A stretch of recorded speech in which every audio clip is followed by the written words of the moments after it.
You talked before about things being upside down, and like we celebrate birth and we mourn death, and it's all backwards. Can you give more examples? Well, you see, examples. Before I give example, I'm going to have to explain that to everybody else, because you see, the way you relate to something is a dimension.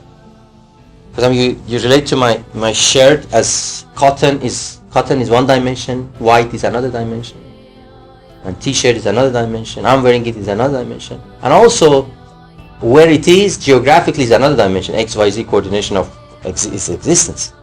So there's thousands of ways that we relate to things, but all those dimensions have been categorized to 12. When I say categorized, it's not that it's scientifically categorized, it's just how it is. It's like, 7 days of a week, it's just we have created that, and it is what it is. It's 12 categories of dimensions. 3 of them we relate to in an external way through our mind, in XYZ coordination. And the 9 that we don't understand, we call it time.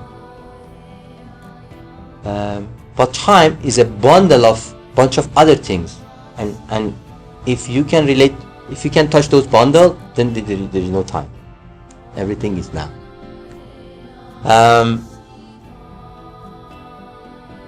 And through, you see, if you look at me, I'm a 3-dimensional being. If you take away one more dimension from me, you get a picture. From a picture, you always know who I was. If you take one more dimension from a picture, you get a line. From a line, you never know what or who it was.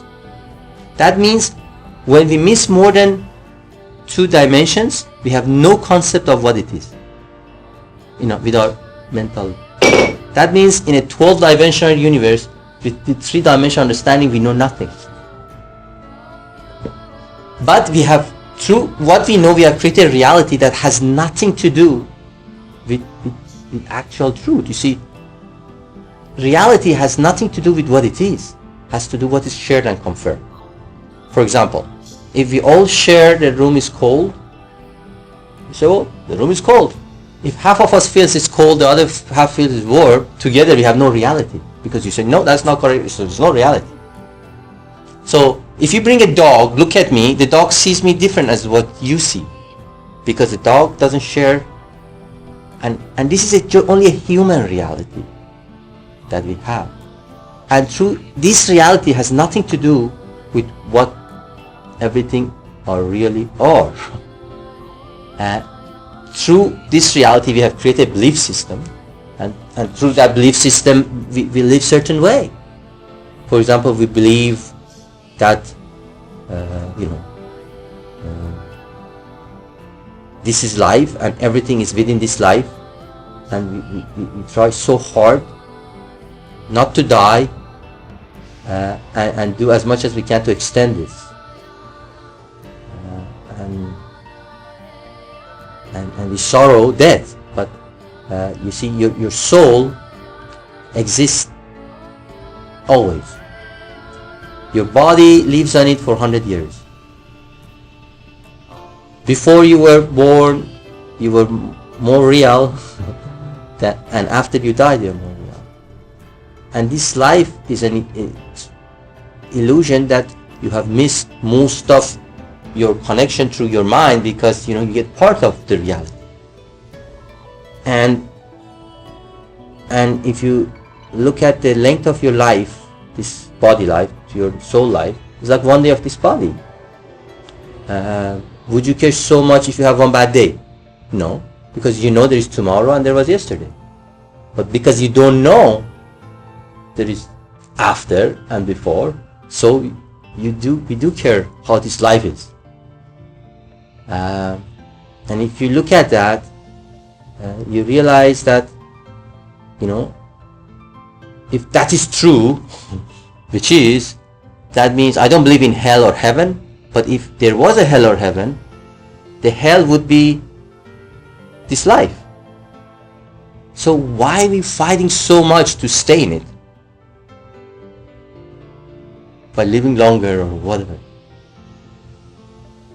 I mean, this is the opposite of. And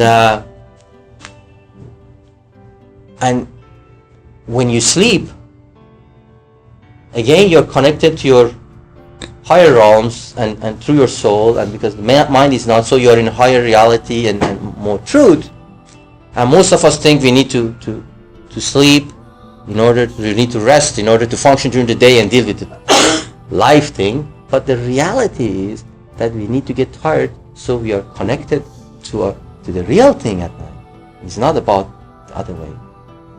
And understanding all these things, why would you celebrate birth and mourn death? It should be opposite.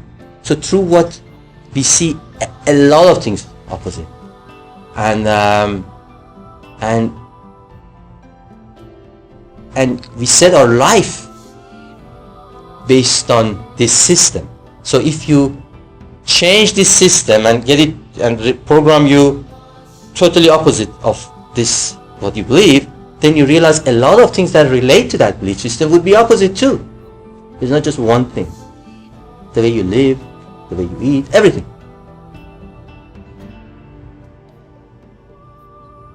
And the major part of it is the need for survival, for example. We try so hard to survive, and through that survival we put ourselves in misery when it's better to go.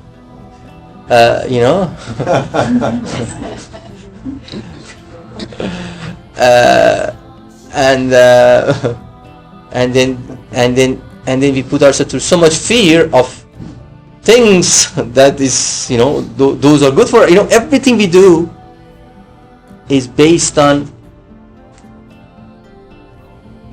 our belief system in life, which is opposite of what it is. And you can go on now.